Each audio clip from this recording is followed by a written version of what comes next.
ロラン・セアックはテレビアニメ「ダーン・エー・ガンダム」の主人公です。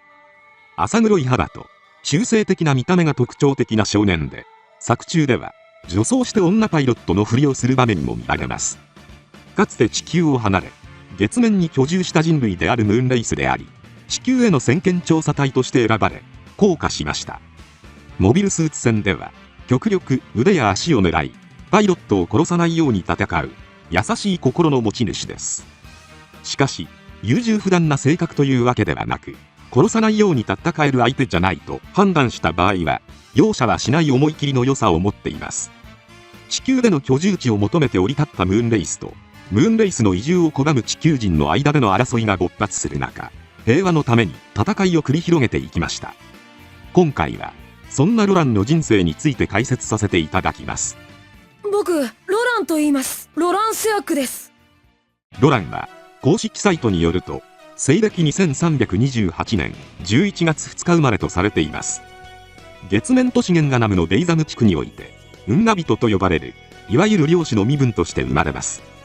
ただしロランの出自に関しては媒体ごとに差異があり、佐藤茂氏の小説「ダーン・エー・ガンダム」では技術者の養子とされています。福井春俊氏の小説「月に眉地には果実」では友人であるキース・レゼと同じ孤児院で育ったと語られています。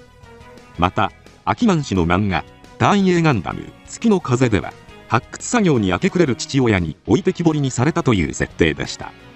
なお作中冒頭で地球に降り立ったのが2345年なので、この時17歳とされています。しかし実際は冷凍睡眠から覚醒させられた人間なので、本当の生年月日ははっきりしていません。遺伝的に体が弱い体質だったようで、中性的な見た目はそれが理由のようです。そんな美しい見た目から乙女が機械人形を動かしているという地球側へのプロパガンダのため女装させられ、ローラという名の女性パイロットとして活躍することもありました。ロランは中学卒業後、月の女王であるディアナ・ソレルが発案した地球帰還計画のため先行して地球へ降下する検体として志願します。なおロランが帰還計画に志願したのは、幼い頃親に買ってもらったブリキの金魚であるメリーさんを地球の川で泳がせたかったからとされています。そして月のモビルスーツフラットに登場して友人のキースとフランドールと共に地球へ降下します。2人と別れた直後、早速川でメリーさんを泳がせようとしますが、思っていたより川が深く流れが速かったため溺れてしまったところを偶然水浴びをしていたキエルハイムとソシエハイムに命を救われました。その後キエルがハイム家当主に掛け合ったおかげでハイム家所有の鉱山で炭鉱夫として雇われます。それから2年後、ハイム家に勤める中で機械に強い点を認められ、ハイム家の運転手として使えるようになりました。同時にイングレス作業を収めるインフォード家の御曹司グエン・サードラインフォードにも気に入られます。なお2年間炭鉱夫として働いていたため、細身だった体も多少筋肉がついてがっちりとした体つきへ変化しています。周りの人々からも最初はよそ者扱いされていましたが、2年の中でビシニティの人間として認められ、ソシエと共に成人式の祭りに参加することになりました。ロランも2年間の生活の中で地球に愛着が湧いたようで、月に帰らずに地球の人間として根を下す決意をします。そして迎えた成人式当日、マウンテンサイクルにてホワイトドールと呼ばれる巨像の下で成人の儀式を行っていた時に、月の市民軍であるディアナカウンターによる地球侵攻が始まりました。そしてディアナカウンター側が地球の市民軍であるミリシャとの戦闘の中で放ったビームが山に直撃した影響で巨像が崩れ、中からダーン・エー・ガンダムが現れます。そのままソシエを伴ってダーン・エーのコックピットに飛び乗り、ディアナカウンターのモビルスーツに応戦しました。地球側の最新鋭兵器はプロペラ飛行機と、技術力では月側に圧倒的に劣っていたため、山から掘り起こされたダーン・エー・ガンダムが地球側の希望となります。そのためグエンからホワイトドールのパイロットとして戦うことを要求されました。心優しいロランは戦いを嫌っていましたが、戦力で圧倒的に劣る地球に対して一方的に侵攻するディアナカウンターへ反感を抱いたロランは地球側に味方して戦っていくことになります。しかし地球側もダーン・エー・ガンダムが掘り出されたことを受けて、次々とマウンテンサイクルからモビルスーツを掘り出し戦力を増強していました。そんな中、女王ディアナが地球へ降下し、親交を深めるために開かれたダンスパーティーで、ロランは敬愛するディアナに謁見します。そしてディアナが真に平和を望んでいることを知ると、今まで以上に月と地球の友好のため尽力すると決意しました。しかし地球人とムーンベースの溝は深く、ロランが月からの帰還民を助けた際に地球人から激しく罵倒される様子を見て、ロランは我慢しきれず、自身がムーンベースであることを地球人に明かします。そして同時に、ムーンベースだろうと地球の人間だろうと、人の命を大事にしない人間たちと戦うと決意しました。そんな中、ディアナは自身とウリ2つの容姿を持つキエルと密かにすり替わり、ロランたちと寝食を共にし始めます。ムーンベースでありながら地球を愛し、月の行く末を案じるロランの姿は、ディアナから強い信頼を寄せられるようになっていきました。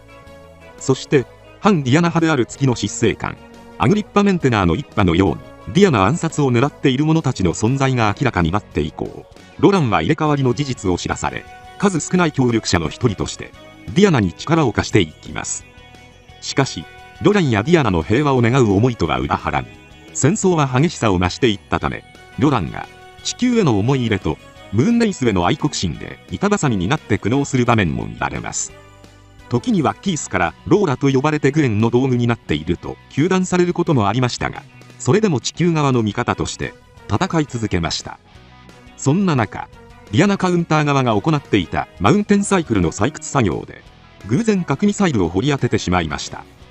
核の危険性を知るゼノア大尉は双方に注意を呼びかけますが、核のことを知らない者たちはその言葉を聞き入れず、戦闘の最中、核ミサイルが爆発してしまい、地球に大きな傷跡を残します。真夜中の夜明けに戦慄するロランは核ミサイルの危険性を実感し、二度と使用してはいけないと感じました。そしてそんな核の恐ろしさを十分理解しているロランはゼノアから残りの核ミサイルを託されました。その後ロランは地球側にも月側にも核を渡せないと考え、ターン A の胸部マルチパーパスサイドへ核を隠します。一方、戦争の暴走を収めるため月へ戻る決意をしたディアナは旗艦であるソレイユに戻りますが、長く弱腰な外交を行っていたとディアナに不満を持った一派に拘束された後、銀河ナム隊のミームミドガルドによって月へ連れ戻されることになりました。一方ロランは月へ和平交渉へ向かうグエンと合流し、ディアナを取り返すために宇宙へと上がります。そしてディアナからの通信に隠された暗号を頼りに廃棄されたアステロイドコロニーであるミスルトゥに立ち寄りました。しかしアグリッパの一派であるギムギンガナムにも通信が解読されたことで、ディアナ捕獲のためにモビルスーツ隊を差し向けられ、コロニーで戦闘になります。そして戦闘の余波でミスルトゥが崩壊しますが、その残骸が月面赤道上にあるフォンシティに落下することが判明しました。そこでルランはターン A の胸部に隠していた核を用いて月へ落下するコロニーを破壊することに成功しました。人の英知が生み出したものなら人を救ってみせろ。月面へ降り立ち、仲間たちの協力も得てディアナの居城である白の宮殿へと向かいますが、城に招かれていたグエン、ディアナ、リリボルジャーノを人質に取られてしまいました。そこで人質の命を懸けてターン X との戦いを強いられることになりました。こうしてディアナたちを守るために月面へ向かい、銀河ナムがカルターン X と戦うことになりました。最初はロランも戦いを嫌い、必死に銀河ナムと対話しようとしましたが、話が通じない相手だと悟ります。そして激しい戦闘を繰り広げる中、ディアナの手によって冬の城に封印されていた黒歴史の映像が月面中に流されました。その中でターン A ガンダムが月光町で文明を滅ぼす映像を見て、ロランは自分が乗るモビルスーツの正体を理解しました。その後なんとかターン X から逃げ冬の城へと赴きますが、ミドガルドが戦艦を用いてミサイル攻撃を行ってきます。そこでロランは多くの人が冬眠している冬の城が破壊されるのを防ぐため、ターン A ガンダムの本来の性能を発揮して光の幕を展開し、全ての爆発を吸い取りました。お前ら下がれ。一方、黒歴史の映像を見た月の人々は暴動を起こしますが、ディアナの演説によって暴動は静まり、人々の心はディアナへ完全に傾きました。銀河ナムは市民を味方につけたディアナ相手に完全なクーデターは起こせないと考え、ディアナのターン X を渡せという要求にもしぶしぶ応じます。こうして地球と月も平和に向かっていくと思われましたが、冬の城から吸い出した黒歴史の技術をもとに再び地球へ高度な文明をもたらしたいと考えたグエンがギンガナムと手を組んでしまいました。グエンはロランを抱き込もうとしたため、ロランは無理やり地球へと連れ戻されそうになりました。そこでロランはターン A ガンダムで脱出を図りますが、ターン X の吸収を受けます。ターン X に圧倒され絶体絶命のピンチに陥りますが、機体からコアファイターを分離させて辛くも脱出。その後再びディアナと合流し、グエンたちの暴走を止めるために地球へ帰還することになりました。地球ではディアナ不在のディアナカウンターとギンガナム軍とグエン率いるミリシャの部隊による激しい戦闘が各地で繰り広げられていました。そんな中、ロランはジョゼフ・ヨットと共にグエンのノルウィルゲムを訪れ、彼の真意を問いただします。しかしグエンの頑固さを思い知ると、ジョゼフの起点でなんとかウィルゲムを脱出し、さらにターン A ガンダムの奪還に成功しました。一方ディアナは地球での帰還ソレイユへと帰投し、再びディアナカウンターをまとめ上げました。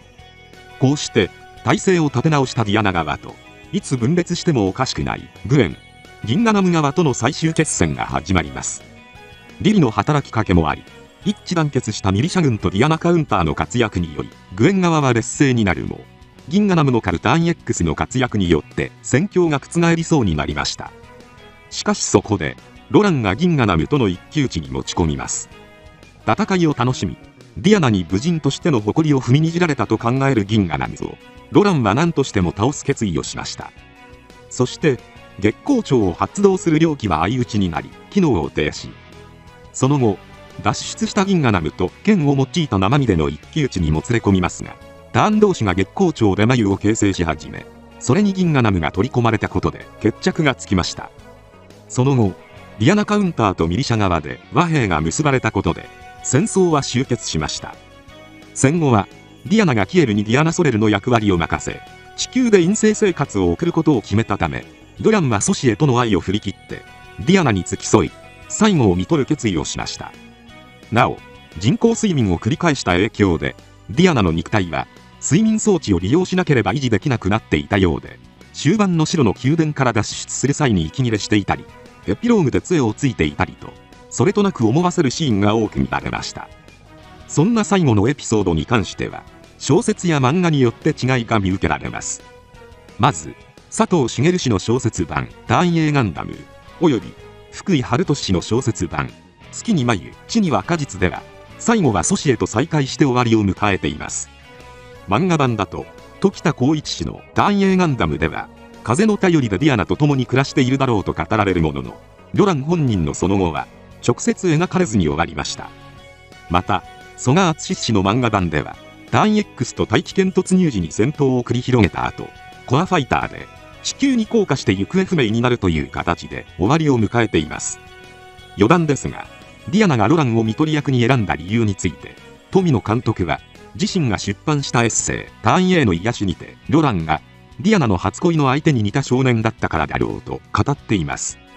また同時にそんな単純な理由で生涯を共にする相手を選ぶのが人間らしさであり、それはつまらないことなのだろうか。そうではないと伝えたいのがターン A という物語とされています。ターン A ガンダムは牧歌的で穏やかな情景描写が多く、ターン A ガンダムがただの戦闘兵器ではなく選択するのに使用されていたり、牛を運ぶのに使用されるなど数々の特徴的なシーンが存在することからも、富野監督が本作に込めた思いを感じられるのではないでしょうか。地球ってとてもいいところですね。今回は以上となります。チャンネル登録されるかはお任せいたしますので、もしよければもう一本動画を見ていただければとても嬉しいです。最後までご視聴いただきありがとうございました。